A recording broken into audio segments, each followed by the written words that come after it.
তো সবাই পরিবেশটা দেখে বুঝতেই পারছো এটা জন্মদিনের একটা পরিবেশ। হ্যাঁ, ভাইয়ের জন্মদিন।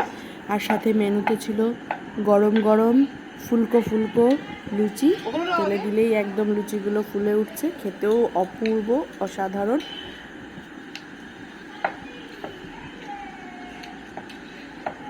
এবং এই গরম ফুলকো লুচির সাথে সাইড ডিশে ছিল চিকেন কোরমা।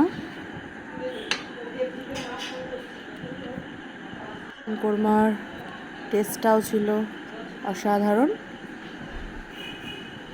কেকটা নিয়ে আসা হয়েছিল জিয়াগঞ্জের ক্যাফে আড্ডা থেকে। আর বার্থডে টাকার ফটো দেখে বুঝতেই পারবে না। এই হচ্ছে বার্থডে বয়, ছোট্ট ছেলে কবে বড় হয়ে গেল। Happy birthday.